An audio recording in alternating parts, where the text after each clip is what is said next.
देखें, गौर से सुने, इस वक्त दुनिया का सबसे ताकतवर हथियार कौन सा है? ताकतवर हथियार जदीद दुनिया का टेक्नोलॉजी है। कौन नहीं, हथियार क्या है? टेक्नोलॉजी तो है ना, सोशल मीडिया ना, फिर आवाज। इससे बड़ा तो कोई हथियार ही नहीं है। जब से दुनिया वजूद में आई है आज तक इससे बड़ा हथियार नहीं है। दुनिया में जितने जालिम बादशाह हैं उन्होंने इस आवाज को दबाने की हर मुमकिन कोशिश की। अब जब टेक्नोलॉजी आई तो टेक्नोलॉजी का खालिक तो सहूनी, ठीक है, वही है ना, सारे टेक्नोलॉजी के मालिक तो वही है। यूट्यूब, ये फेसबुक, ये यही है ना। जी जी। अब आवाज को कैसे कंट्रोल करना है? पैसे छोड़ो। अब आपको मोनेटाइजिंग के जरिए पैसे मिलते हैं। जरा सा आप 19-20 करते हैं, स्ट्राइक आ जाती है, पैसे रुक जाते हैं, आप डर के उनकी अपनी औकात के मुताबिक उनके कहे हुए लाइन पे आ जाते हैं। तो और जो मोनेटाइजिंग नहीं करते और आवाज़ हक बुलंद करते हैं, यानी यहूदियों का नुत्फा नहीं खाते और अपनी आवाज़ हक को बुलंद करते हैं, उन पे स्ट्राइक आती है, उनको बैन कर दिया जाता है। आप आज गजा लिखें, फलस्तीन लिखें, इस्माइल हानिया लिखें, हसन नसरुल्लाह लिखें, स्ट्राइक बंद, पैसा बंद, डर से नाम भी ना लो, मुसलमानों की औकात, डर से नाम भी ना लो। कंट्रोल कहां से हो रहा है? इंडिया से, कलकत्ता से। इसका जो हब है वो कलकत्ता है। अच्छा लिसन, रोक दी आपकी आवाज, आपको आपकी औकात पे छोड़ा, आप पैसों के धंधे के चक्कर में आपने वो लैंग्वेज इस्तेमाल करना शुरू की जिसको कलकत्ता से बनाया जा रहा है। दो, मैंने आपको बोला दो वॉर हैं, एक ग्राउंड वॉर है, एक प्रोपेगेंडा वॉर है, आवाज की वॉर है, माइंडसेट की वॉर है। ठीक है, ये मैं मुझे समझ आ रही है। आपकी आवाज को बंद करके इस माइंडसेट को मजबूत किया जा रहा है, उसी के कहने पे चला जा रहा है। 10 हो गई, 5 हो गई, 6 हो गई। मैं आपको गारंटी दे रहा हूं 7,000 प्लस इसराइली सहूनी फौजी वासिले जन्नुम हुए हैं। अच्छा, अभी तक। अच्छा, दिफा में, ठीक है, जंग में नहीं। जंग तो 72 घंटे की है, मैंने आपको बताया है। जी बिल्कुल। अच्छा आप सुने, मैं आज ऐसे गुजारिश सुने, छोटा सा। देखिए 7 अक्टूबर को इस जंग का जब आगाज हुआ हमास के हमले के बाद, तो दुनिया में एक शोर गौवा मचा, जिसका हब था कलकत्ता, इंडिया। वहां से एक वेव चली कि जी बच्चों के गले काट दिए, इसराइली बच्चों के गले काट दिए हमास ने।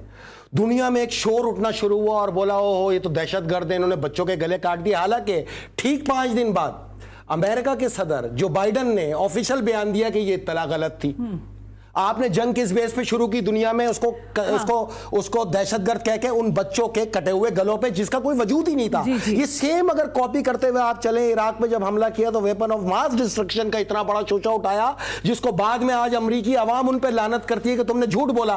तो इन झूठों को सच्चा साबित करने के लिए इस टेक्नोलॉजी वॉर को हिस्सा किया जा रहा है। हमारी आपकी आवाज बंद की जा रही है, हमारे सोशल मीडिया को लॉक कर दिया गया है। तो फिर ये पाकिस्तानी अवाम इतना तो कर सकती है कि हक की आवाज को आगे बढ़ाए, और ये भी नहीं कर सकते तो फिर आप परेशान ना हो, मजे लें, मैच देखें, वर्ल्ड कप देखें। ऐसे इधर वर्ल्ड कप पूरा देखा, वर्ल्ड कप खत्म हुआ, हाय अल्लाह हमास के बच्चे और औरतें शहीद कर दिए। वो जो 9 घंटे के दौरानिये में जो सट्टे के अड्डे देख रहे थे, वहां हमास याद नहीं आई, उसके खत्म होते ही हमास याद आ गई।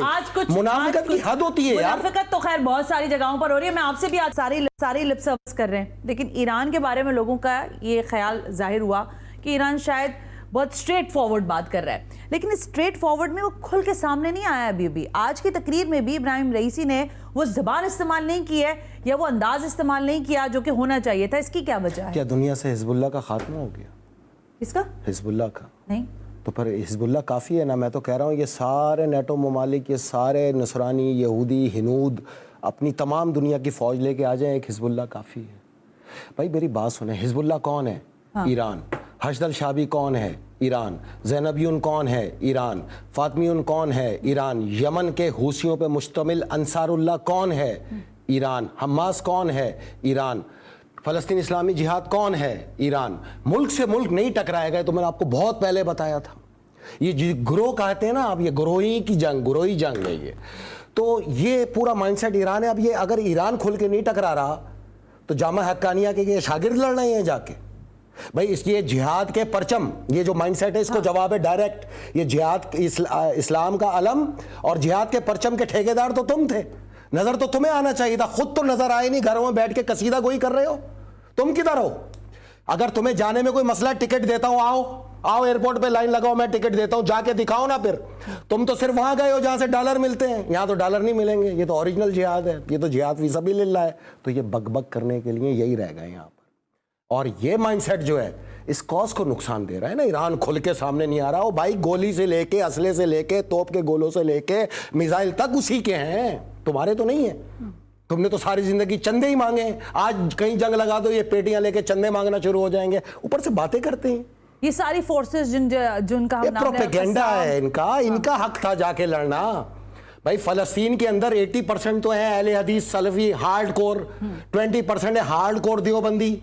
تو آپ کدھر ہیں؟ آپ بتائیں نا اپنے بارے میں, آپ کدھر ہیں؟ اچھا آپ یہاں پہ دمبے پھوڑ رہے ہیں, آج تک مشٹنڈے بن گئے کھا کھا کے جہاد کے نام پر. اس بات کو میں کیوں نہیں بولے اس بات کو؟ جب بات کریں گے تو جواب آئے گا پوری طاقت سے, جس زبان میں کریں گے اسی زبان میں آئے گا. تو یہ سوال جائز تھا نا, لوگوں کا سوال تو ٹھیک تھا, تو میں نے بھی جواب دے دیا نا, جائز تھا نا, اوقات بتا دی نا, اچھا اوقات میں رہنا چاہیے نا. اچھا اوکے, اب میں اگلا سوال آپ سے کر لوں کہ دیکھیں ایک اور بھی, چاہے شاید اس کو اس طرح سے دنیا نہیں دیکھ رہی ہو لیکن ہم نے بھی اس کو دیکھا, ایک معاہدہ ہونے جا رہا تھا اسرائیل اور سعودی عرب کے درمیان, ٹھیک ہے, یہ قبولیت معاہدہ کہہ لیں یا جو بھی اس کو آپ ٹرمنالوجی میں لیں.